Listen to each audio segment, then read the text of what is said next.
প্রিয় দর্শক, এটা হইলো সেই দিনাজপুরের ঐতিহ্যবাহী কান্তজি মন্দির। এটা আসলে অনেক পুরনো দিনের একটা স্মৃতি। হিন্দু সম্প্রদায় যারা আছেন তারা এটাকে খুব সম্মান শ্রদ্ধা করে থাকেন।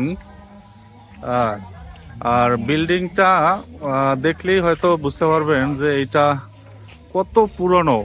এখানের যে কারুকার্যগুলো আছে এগুলো আসলে বর্তমানে এগুলো আসলে অসম্ভব।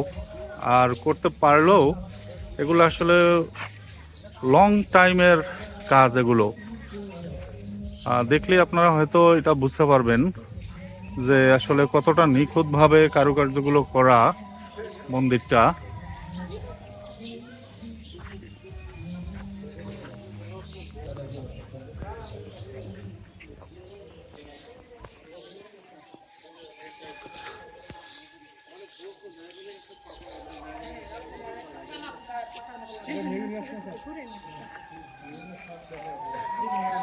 দেখেন কত বড় উপরে, ওই যে তাদের হিন্দু সম্প্রদায় যারা আছে তারা উলুলি দিচ্ছে, তাদের কার্যক্রমগুলো আসলে পরিচালনা করতেছে।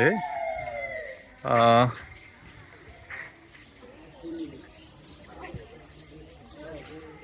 এটা আসলে দিনাজপুরের এক কথায় পর্যটনও আসে অনেক এটা দেখার জন্য। দূর দূরান্ত থেকে অনেক পর্যটক আসে এই পুরনো স্মৃতিটা দেখার জন্য। আর এখানের বাউন্ডারিটা মোটামুটি অনেক বড় সড়ো, কারণ এগুলো সম্ভবত অনেক পুরনো দিনের মন্দির হিসাবে মানুষ স্মৃতি রাখছে, তো যার কারণে এটা দেখতে মানুষগুলো আসে বিভিন্ন জেলার থেকে।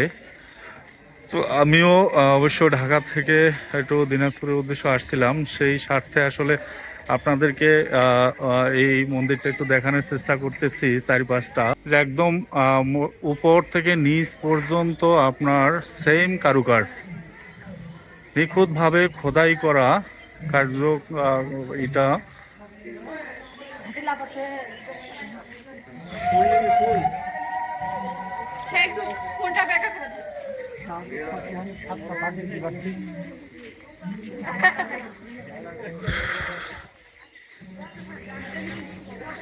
আসলে এগুলো যতটুকু আমার মনে হয় যে আপনার কি বলবো, আসলে এক একটা ধর্মের এক এক রকমের রীতিনীতি। যেমন আমরা মুসলিম, আমাদের ধর্ম অন্য রকমের, হিন্দু সম্প্রদায় যারা আছে তাদের ধর্মটা অন্য রকমের। তারা এটাকে পূজা করে থাকে এবং শ্রদ্ধা করে। তার কারণে এখানে বাতি জ্বালাচ্ছে, কেউ কেউ সেজদা দিচ্ছে, কেউ উলুলি দিচ্ছে।